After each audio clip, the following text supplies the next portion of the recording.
There we go. Welcome to the Darkstream. Voxday, voxday.net, and unauthorized.tv.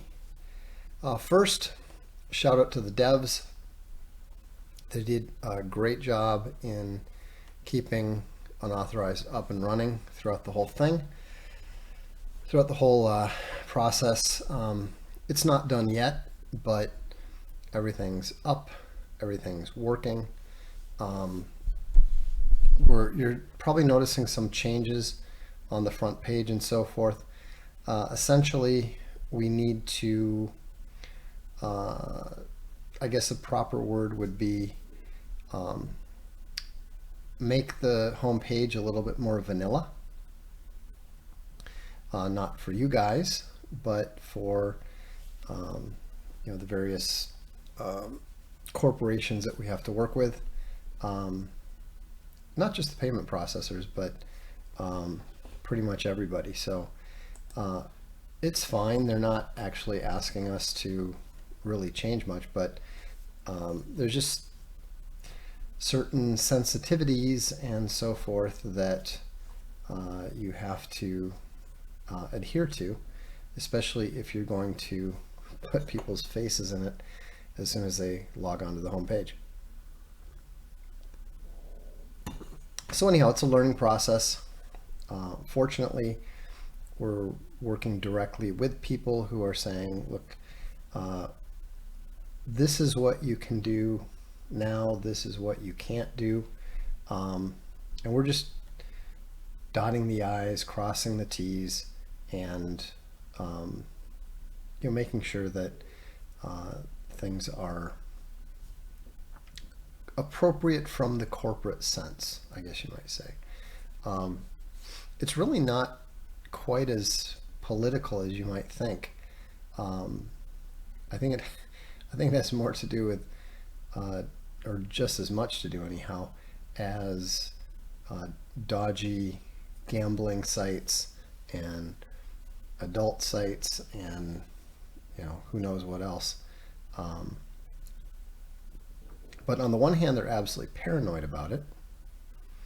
On the other hand, they're increasingly desperate for business. And since we have, somewhere between 8 and 10,000 subscribers, they really want to work with us.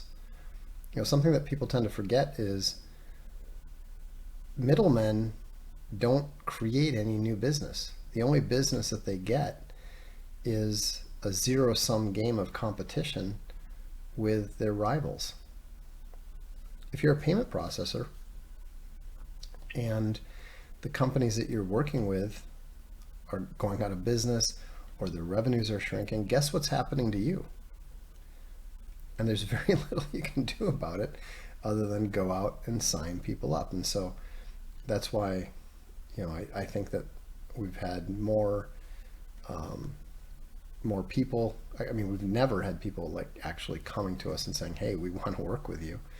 And we've certainly had more positive responses from the people that we've contacted than we historically experienced. So it's all good. Tonight I'm going to talk about communication. And I put up a post today that has a surprising amount of interest on Sigma Game.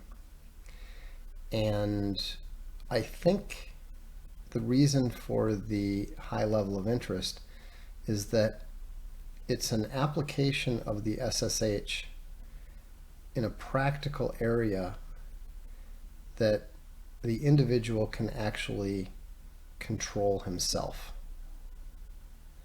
And one of the things that's frustrating when people are looking at the SSH and determining, as they always do, where they tend to fall, looking at how that affects their prospects in life in general, with women in particular. And sometimes I think that it can be a little bit overwhelming, both for men and for women alike. There's an example a couple days ago. I think it was, he might even be here. I think it might have been one of the Anthonys. But he was talking about how he was telling two of the women at his workplace about the concept of the sociosexual hierarchy and how it was something he was using as a management tool and how it had been very effective for him. And it was really interesting to hear how in one case it went quite well. The woman was able to understand it, start utilizing it, and applying and applied it both to her personal and her professional life in some way. The other woman just reacted very badly to it and actually spiraled, and she got so completely out of control that he ended up having to fire her. Now, why would that happen? How is that possible? And when he shared a few more details about the women, it became very clear that the second woman was what he described as an alpha widow, who was a former model in her teens, and apparently had hit the wall at some point.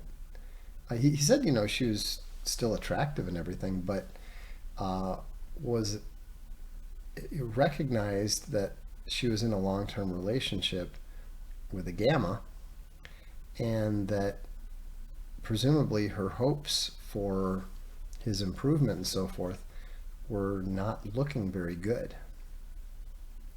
And not only that, but what did that say about her? That she would have descended to the point that she was in a serious relationship with a low status man.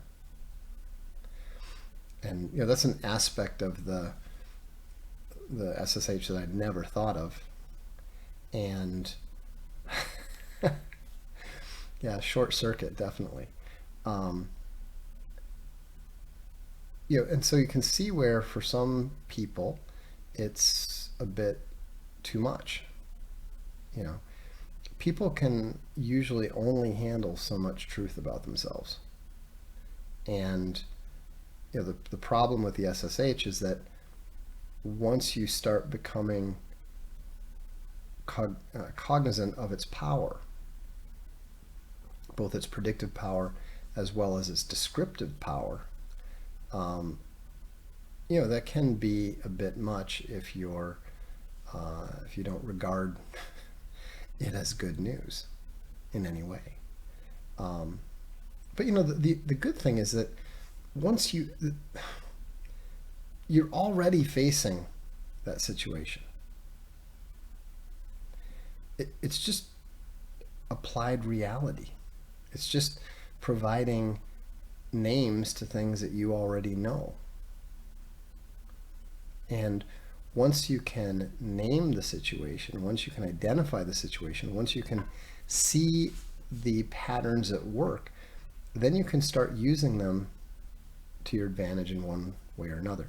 And I think that in the issue of communication and male behavioral patterns and the status that is connected to them, I think that it's really useful and effective to understand those patterns, because those patterns in that particular case can be changed. It's very, very difficult to change your pattern of behavior when it comes to how you react to the male hierarchy, how you react to women in general. Those things are very difficult. They're very instinctive. But communication is a little bit different because you have to actually think about what you're saying to some extent. Otherwise, you don't make any sense. Virtually no one simply blurts out at random the first thought that enters your head. All of us, to some extent, think about what we're going to say. Maybe most of the time we don't think enough. Maybe most of the time we don't put the brakes on when we should. But at least we do think about it to a certain extent. And so if you think about what makes a man's speech related to status, how is communication related to status? How is communication therefore related to attraction? Right? And it makes sense that communication is very closely related to both status and attraction because attraction is formed in a very short period of time. 3 seconds, more or less. That's why some of the pickup artists say you got to pregame. If you want to be attractive, you have to do most of your work ahead of time. It's not about what you do in those 3 seconds. All you can really do in those 3 seconds is ruin a positive impression. But to make the positive impression, you have to have done a lot of work on yourself ahead of time. Speaking of uncomfortable truths, 2 Acre North Dakota Bear says, I talk super fast usually and my breaks are usually marginal. Well, the problem is that how you speak is intrinsically part of the attraction process because that's one of the few things that can be perceived by someone right away. Now, let's think about what goes into perceived communication. Number 1, speed. Number 2, pitch. Number 3, tone. Number 4, the words that you use. That. And then number 5, the actual content. So, for example, now let's look at what is generally considered high status and attractive versus low status and unattractive. Speed. The faster you speak, the less attractive you are. Nobody is attracted to somebody who sounds like a salesman. Case in point, Ben Shapiro. Nobody ever says, wow, Ben Shapiro is a great voice for radio. Nobody says, hey, no woman has ever said, whose voice I think is really sexy? It's Ben Shapiro.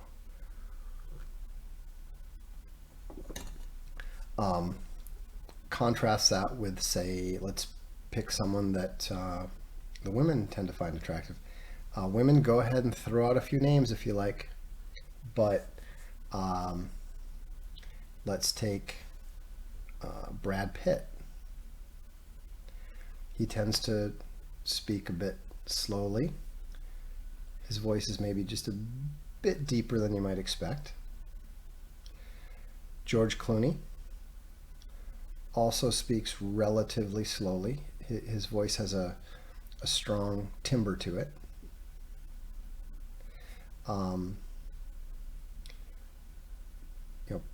Prince, who, believe it or not, a lot of women did, declare to be very sexy. he spoke very, very softly and very, very slowly. Um, so speed, you want to slow down. It's the same thing when you're talking about in the business environment. Who do people listen to? Do they listen to the sales guys? Bada bing, bada bing, bada boom, all this sort of thing. No. You don't have a lot of CEOs that are chatterboxes. We have an observation here from when George Clooney plays a buffoon in Coen Brothers movies, he often speaks quickly. So Hollywood knows this. On some level, they know that if you want to make someone look low status and unattractive, then you make them speak quickly. Well, this is a very related point. It's not related to the necessarily to the immediate attraction status point, but is definitely related to the status point. 2 Acre North Dakota Bear says, my far bigger issue is that I butt in and interrupt others constantly. That's a really feminine trait. It's a really strong gamma trait. Blitzkrieg Bear says, speak slowly to women because they're slow. Got it. No, that's not what I'm saying at all. It has nothing to do with that at all. Speak slowly to women because you're not a woman. When you speak quickly, when you speak emotionally, when you are interrupting frequently, when you're listening to interrupt,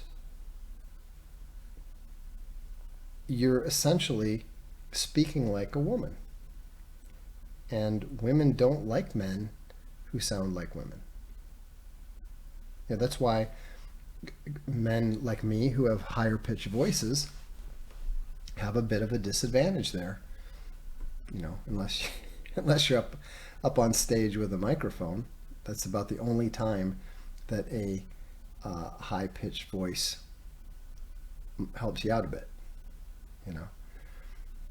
Axl Rose has never had a problem attracting women because his voice is high pitched. He needs one to hit those notes.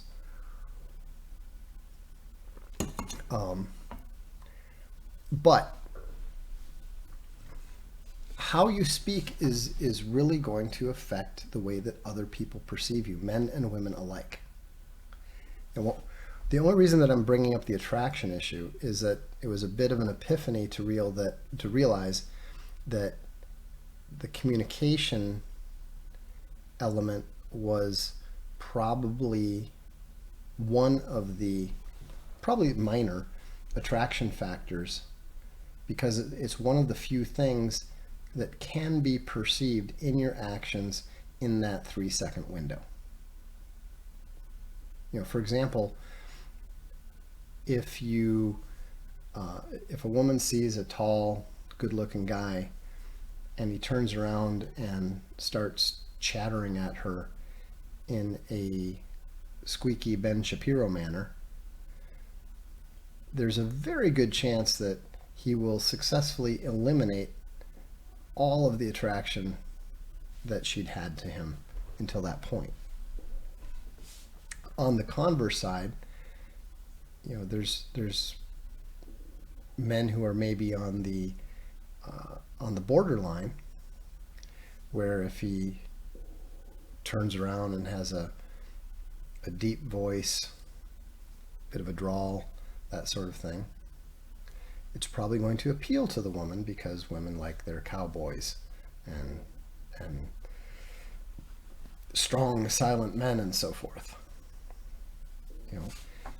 Matthew McConaughey's a good example. Not a particularly good guy, not a particularly good looking guy. He may be a great guy. Maybe I have no idea whether he's a good guy or not. He's not a particularly good looking guy, but he does seem to have an amount of appeal to women, and part of it would appear to be the way that he talks. He speaks very slowly. I mean, you know, people do impressions of him because of the way that he speaks. Whether that's intentional or not, I have no idea, but it's something that we can observe. Now, one thing that I noticed about in my personal history is that when I was younger, I used to talk a lot. I used to chatter, I guess you might say. But probably to my benefit, I got that beaten out of me at a pretty young age. I mean, we're talking like elementary school. Because nobody wanted to listen to whatever I wanted to talk about. The stuff that I was interested in when I was 8 and 9 years old was not really of interest to anyone. And, you know, I learned to basically keep my mouth shut. And when you're trying to avoid too much of the wrong type of attention, and when you're trying not to paint a target on yourself, you learn to speak slower, more carefully. Not much you can do about, especially in junior high, there's not much you can do about your voice sounding ridiculous or not, or whatever. But I suspect that that's part of why once I, physically caught up to people, that girls were more interested in me than I expected. Even though internally I was still thinking quickly, I just wasn't quite as inclined to babble or chatter the way that I had been inclined when I was much younger. And so, it is kind of funny. There are a lot of guys who are quiet most of the time. And then, you put a little alcohol in them or just the phase of the moon hits and suddenly they just start chattering and won't shut up.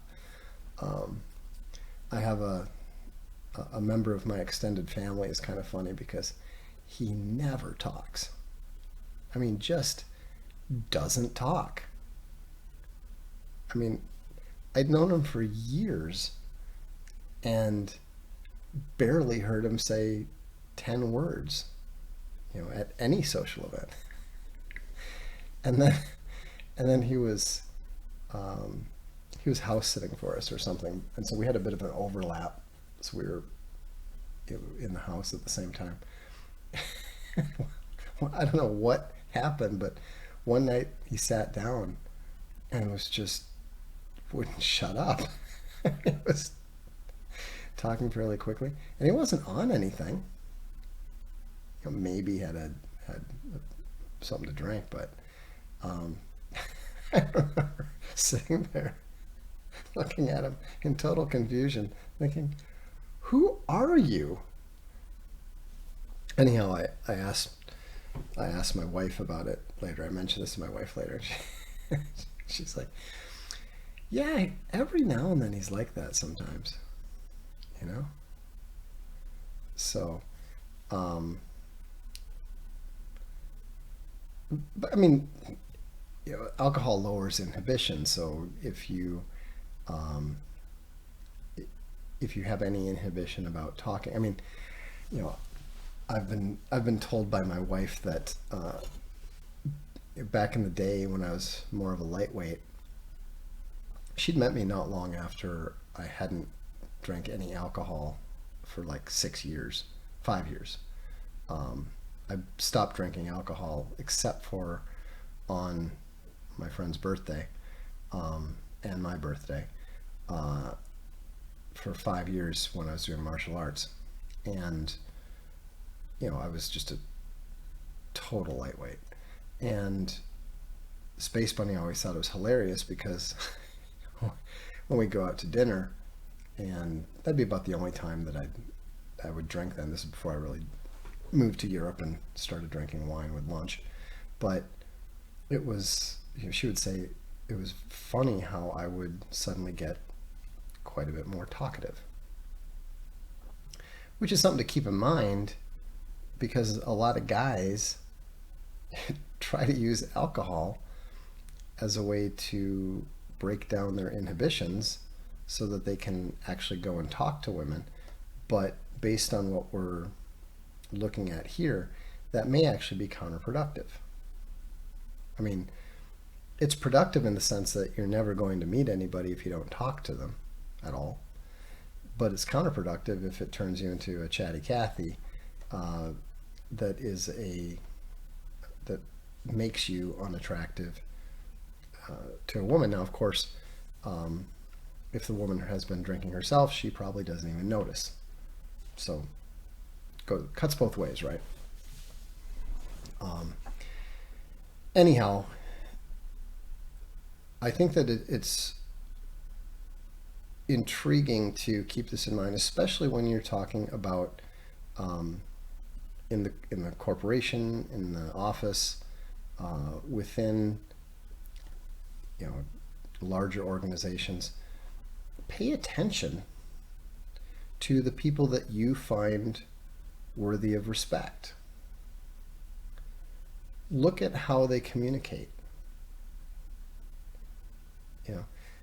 Just because you have a natural inclination towards something doesn't mean that you have to do it that way. There are some things that you can't control.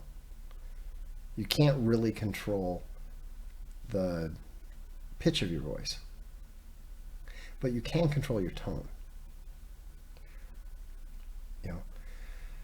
I tell young men on a regular basis, get that whiny, emotional tone out of your voice.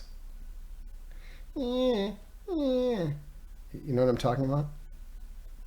There's that slight, I'm not talking about when somebody's actually whining. I'm just saying that when they start to get agitated, when they start to get excited, when they start, when someone contradicts them and they start arguing, their voice sharpens right away. And that's not good, because it sends exactly the wrong signal. It sends the signal that I am emotionally, you are capable of emotionally manipulating me. You can manipulate me with your rhetoric, and that is intrinsically lower status. I mean, if you think about it, what's the etymology of the word cool? Why do people think someone else is cool? Cool tends to be a synonym of unflappable, solid. They're able to roll with things in a way that other people can't, which thereby makes them trustworthy, reliable, etc., etc. I mean, you always know it's a bad sign if you're watching people out in public talk, and it doesn't matter whether it's conversational engagement or interest or anger. When you see the guy lean in and start talking faster, you're watching it, you're just kind of going, wow, you shouldn't have done that. You know, you want the other person to be leaning in and getting agitated or getting emotionally involved. There's some. I'm not a big fan of the um, behavioral manipulation with like the little tricks that whether it's the pickup artists or the Carnegie making friends and influencing people or Toastmasters or whatever. But there is a technique that involves speaking softly just to make the other person have to lean into you and listen to you. That it's actually a leadership technique as well. You know, to speak quietly, just to make everybody shut up and listen. Um, apparently, that is the one thing that I do naturally. Um, forget the forget the problems with the. Maybe I have my mic settings too low here from time to time, but in person, um, I I often get accused of just speaking too softly. I don't know why. I'm not trying to, um, but I just have a aversion to speaking more loudly than I have to. Um, I don't know why it is. Maybe it's that I don't want people not actively engaged in the conversation to jump in or something. But uh, Azimuth says you got the NPR DJ thing down. Wow, that hurts. I mean, I've had people call me all kinds of names, terrible names, legally defamatory names, but that stings. I, I can't imagine it's that bad. I know that they like to make fun of how slow I speak, um, and I know it's sometimes startling to people when I'm having just a conversation with someone else online, and they suddenly realize that I can speak more quickly than I normally do when I'm streaming. But wow, that's harsh.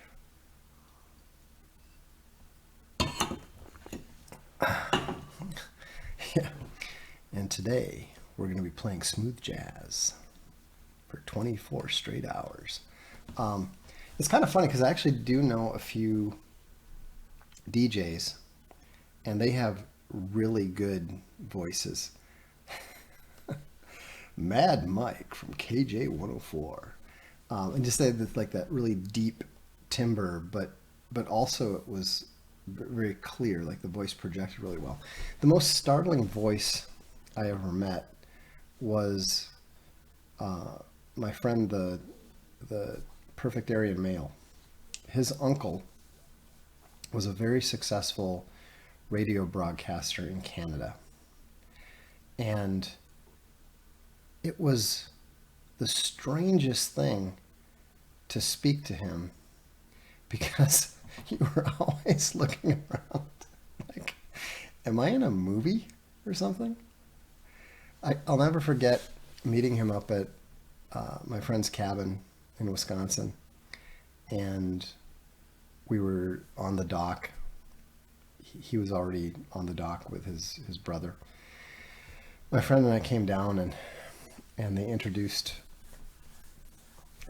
us. My friend just burst out laughing at the expression on my face because he turns around and says, "Well, Vox, it's really nice to meet you. I've heard a lot about you."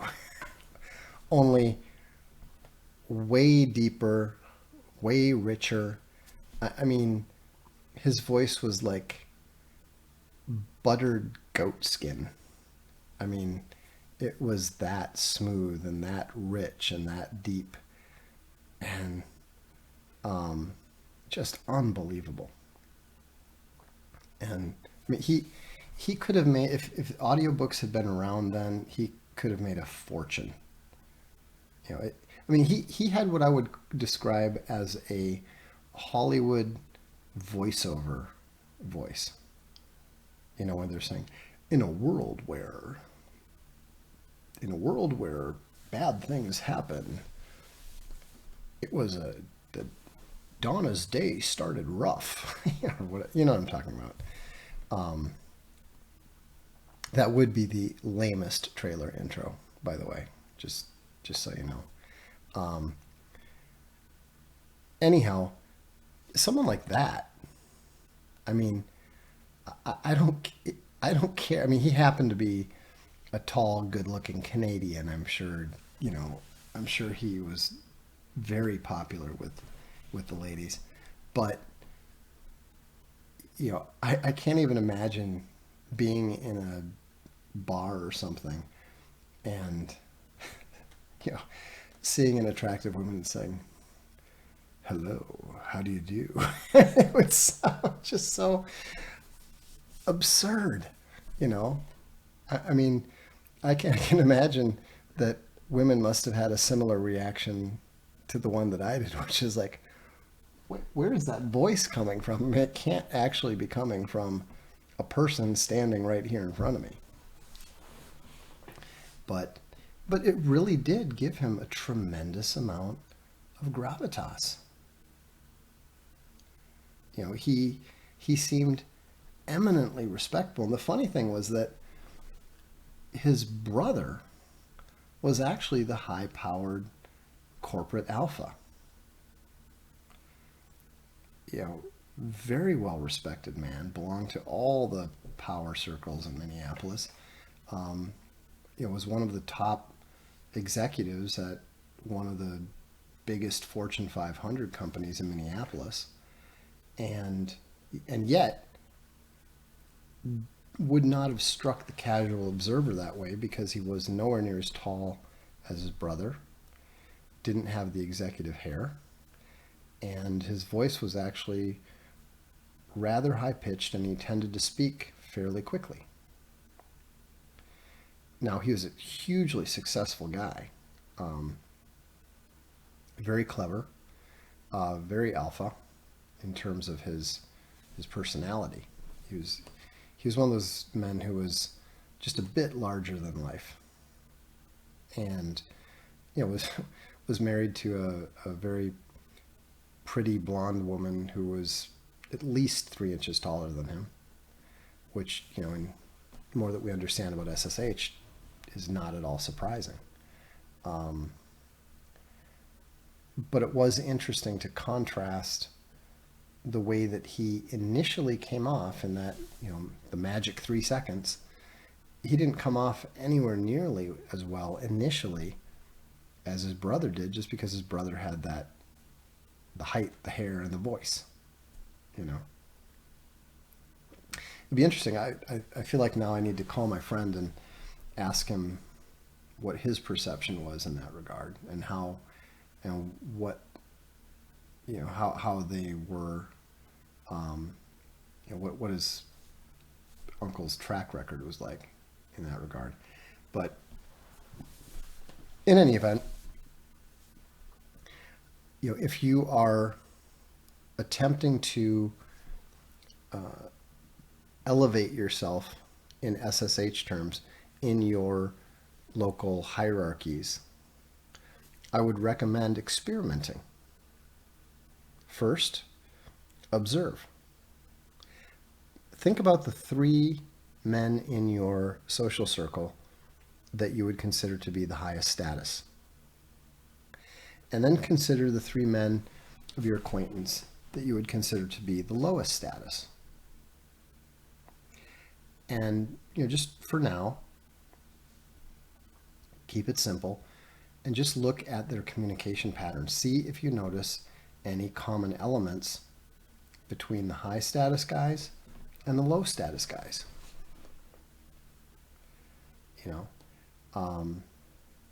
There's other angles besides just those, just the voice timbre and the speed of the speech, do you think about what you say? Or are you trying to hold your place so that you can think of something that you're going to say because you want to jump in and say something, but you don't have anything to say?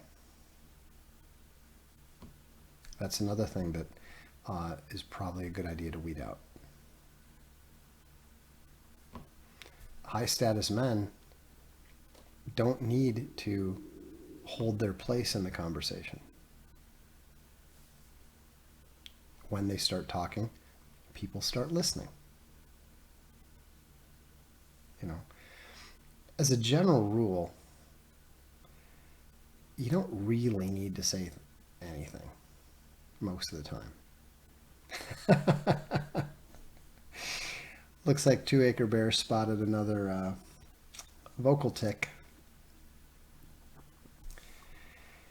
Yeah, I mean, sometimes you have them. At one point, I don't know why or when or how it happened, I had to start working on getting like out of my voice. I have no idea how it crept in. It was probably a girl I was dating or something, but I had just started to have it appear in, I was using it as, I don't know, some sort of topical bridge or something. It wasn't as if I was talking like a valley girl or anything, but it was just a vocal tick, and I had to become conscious of it and then gradually eliminate it. It's doable. I'm not inclined to use it now. It's kind of funny because in foreign languages they use different vocal ticks. Some of them I can use and adopt quite comfortably. It's interesting that in Japanese, ano, eto, I would never use eto, but ano, I was not only so comfortable using it in Japanese, I actually occasionally find myself using it in Italian, which makes no sense. I'm sure any Italian speaker is completely confused by what are you trying to say?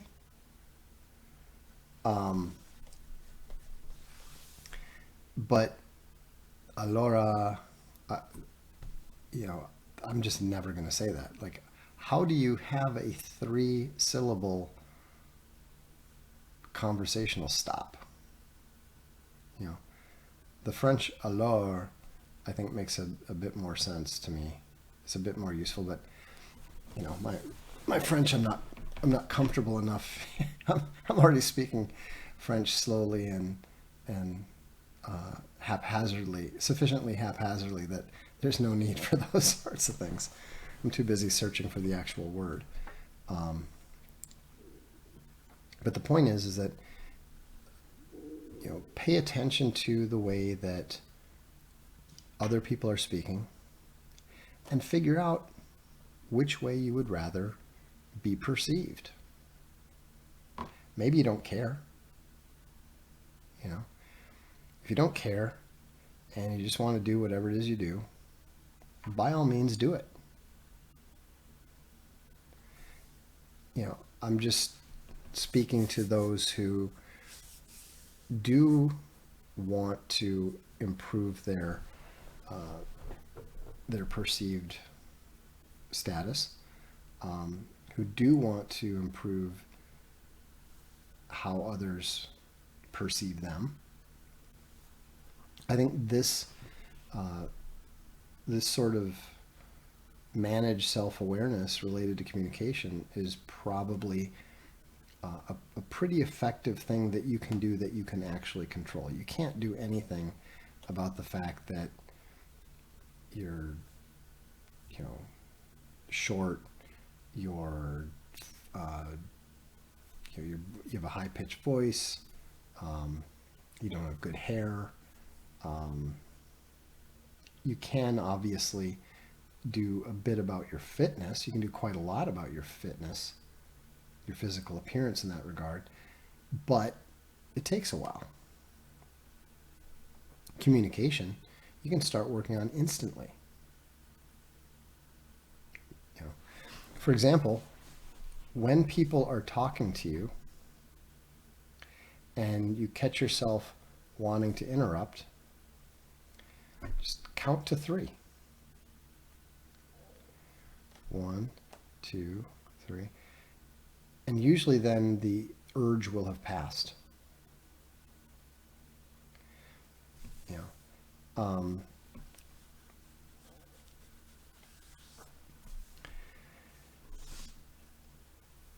sometimes you even see people wanting to interrupt. You know, you can see them literally bobbing their head.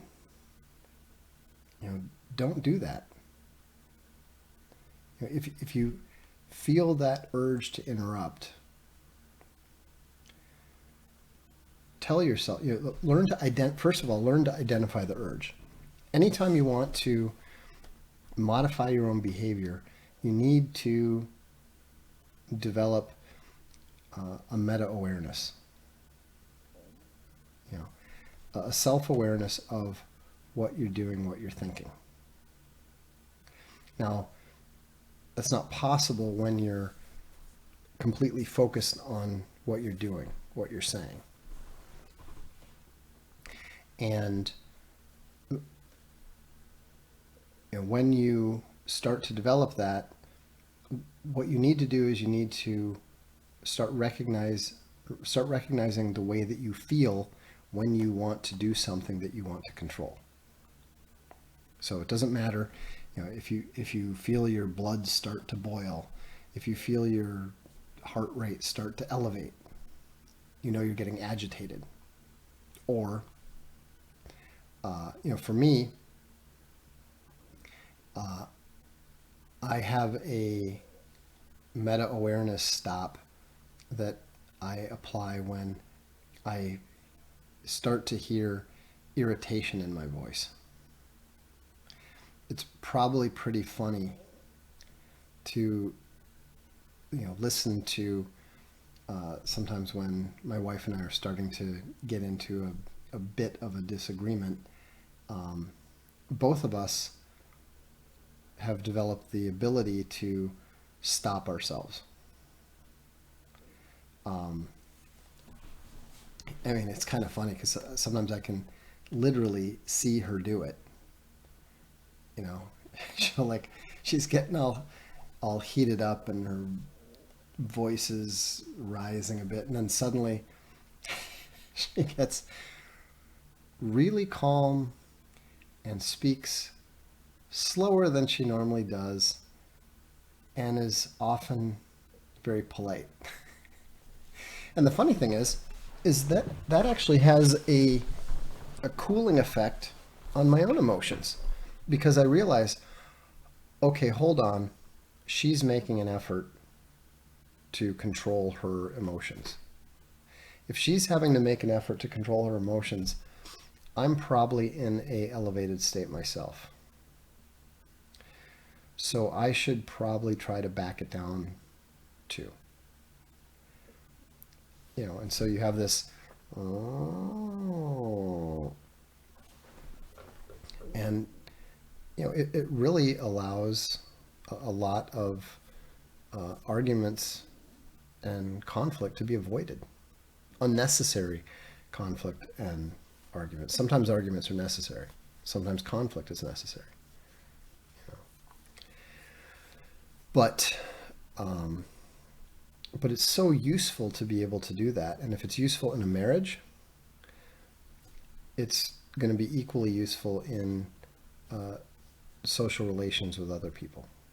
It's probably more important in a marriage, I suppose, but it should be an equally viable self-management technique that you can use to your own benefit. Id Prism says that is an astounding habit, but it sounds really tough to develop. I don't know that it's astounding. I mean, I think that we all have a degree of self-awareness and capacity for self-management. Um, if mine is more highly developed than others, it's probably because, uh, like I said, I had to learn a lot of lessons about keeping my mouth shut the hard way. You know, I mean, if you're small and you've got uh, and you got a mouth on you, you know, people are going to shut it up. they're not, they're not going to take it. Not when you're in public school.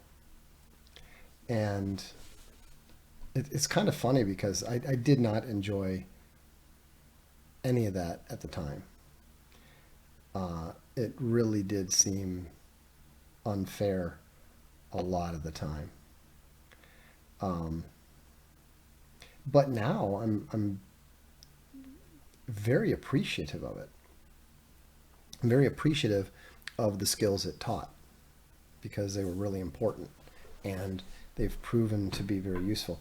I also think that having been married for nearly 30 years, um, you also learn the importance of not necessarily sharing every thought that passes through your head, uh, not necessarily voicing every uh, critical opinion that you might have, or sharing every angry thought.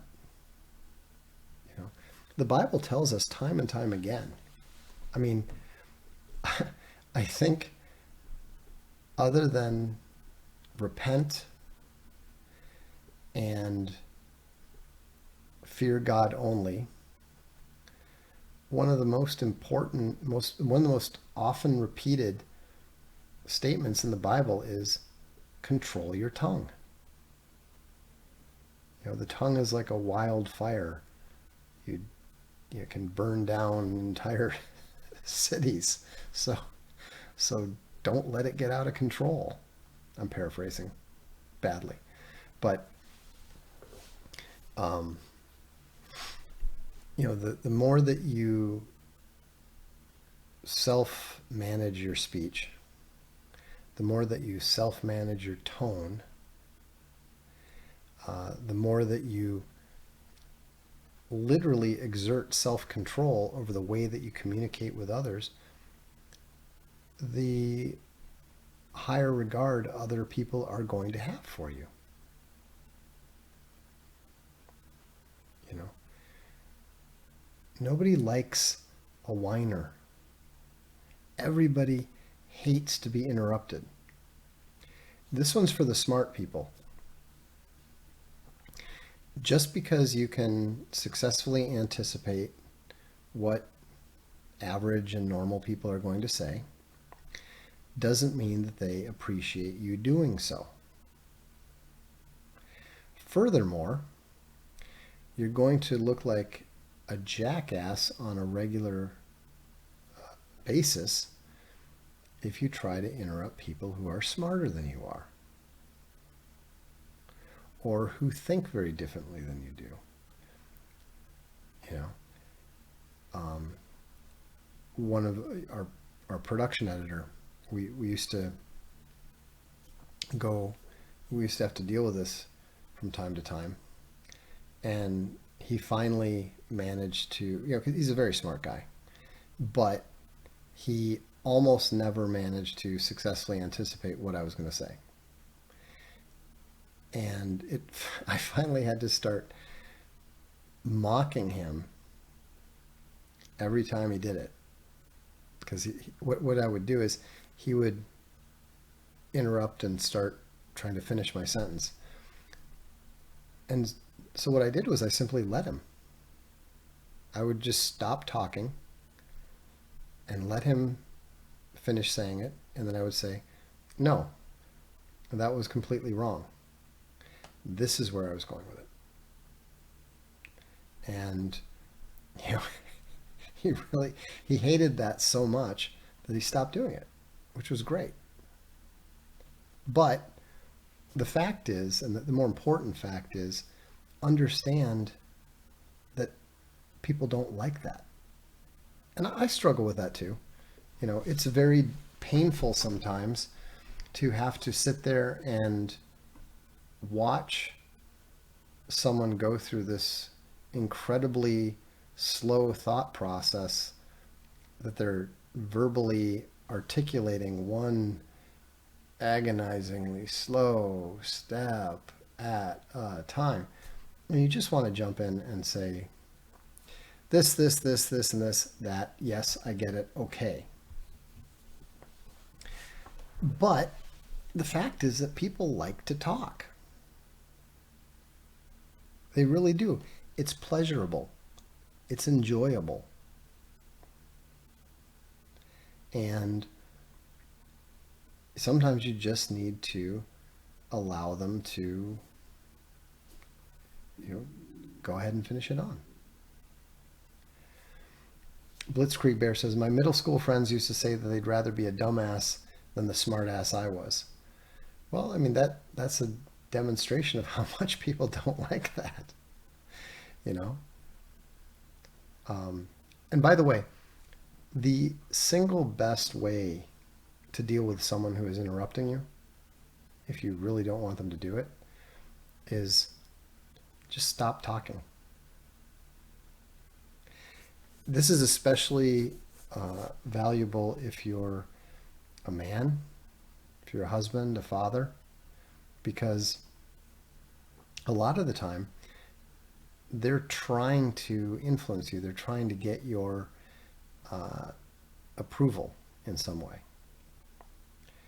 or they're trying to get some information out of you. But being women, speaking like women do, they can't help themselves. They're, listening to interrupt is the normal female mode of conversation. So they will interrupt you. And, what I've found most useful is to just immediately stop talking and then just, stare at them and listen to them. Usually they're not saying anything that you actually need to respond to. And it can be kind of funny because you're looking at them and they're looking at you, and they're expecting you to try to say something and you just don't. What's funny is they will stop talking and then they will beg you to say something like, well, you were saying. So the important thing to do is to, when you stop talking, remember what your train of thought is. Remember what you were going to say, because they do actually want to hear it. The big mistake that we often make when we get interrupted and irritated by the interruption is we assume that they're interrupting because they don't want to hear what we have to say. That's not really true. I mean, perhaps some of the women here can verify that, but often when they're interrupting, they're attempting to signal agreement or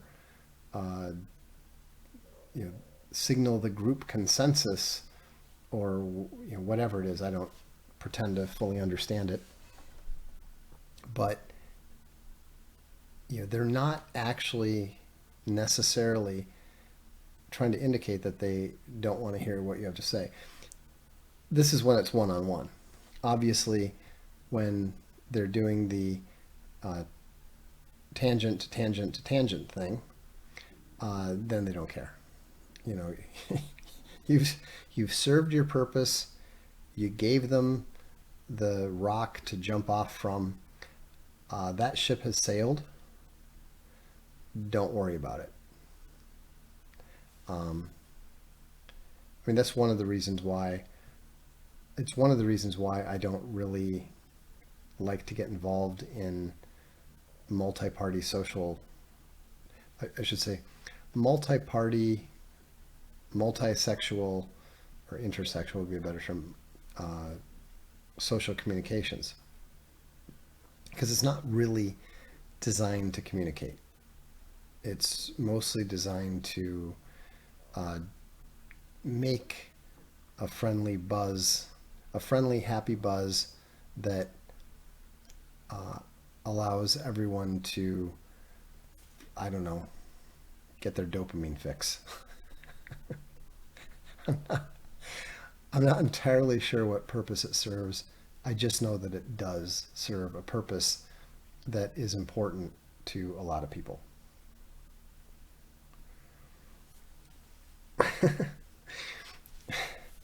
Two Acre Bear says, yeah, I interrupt when I feel I have something relatable, something to add to the topic. Yeah, please don't. You know, just because you can add something, and here's the key thing to understand about not interrupting. Just because you can add something doesn't mean you should. I'm not saying never add something relatable, but you don't need to interrupt to do it.